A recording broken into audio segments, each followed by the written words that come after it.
Bu dokter panik tak sempat injak rem, kronologi mobil Pajero tabrak pedagang gorengan hingga meninggal di Palembang. Bu dokter itu bernama Umi Salamah, berdinas di Balai Kesehatan Lanau, Palembang.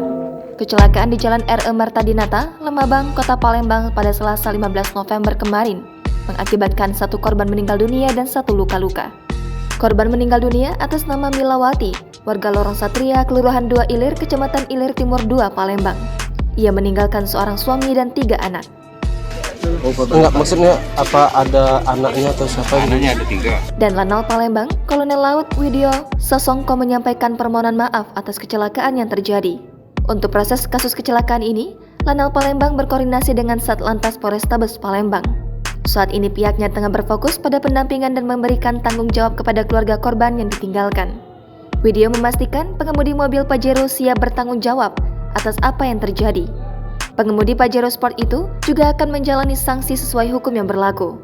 Terpisah, Kanit Gakum Satlantas Polrestabes Palembang Ibtu AR Sikakum mengatakan sopir Pajero tersebut tidak ditahan. Milawati, korban meninggal kecelakaan maut siang kemarin sudah 2 tahun ini berjualan gorengan di depan kantor Kelurahan 2 Ilir, Jalan R.E. Martadinata, Palembang, Sumatera Selatan. Naas saat sibuk digerobak gorengannya pada Selasa 15 November lalu, tiba-tiba ada mobil Pajero menghantamnya. Mobil Pajero itu dikendarai Umi Salamah, dokter perempuan TNI Angkatan Laut Palembang atau KOAL. Milawati sempat dibawa ke rumah sakit namun nyawanya tidak tertolong. Selain Milawati, mobil itu juga menabrak Kres, seorang penambal ban. Kres mengalami patah tulang, terpental masuk ke dalam parit. Yang satunya itu siapa itu net korbannya? Tampal ban. Oh, ketampal ban. Ya, tampal ban. Yang tampal ban alami luka apa aja? Cuma di ringan. Memiru.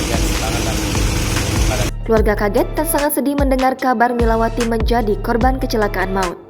Adapun kronologi kejadian, mobil datang dari arah Pasar Lemabang menuju Pusri. Diduga hendak menghindar motor di depannya. Pengemudi mobil banting setir ke kiri. Pengemudi tak sempat menginjak rem, kemudian menabrak tukang tampal ban dan pedagang gorengan. Mobil baru berhenti setelah menabrak tiang telepon, dan separuh kendaraan masuk ke parit. Jangan lupa subscribe, share, komen, dan like ya!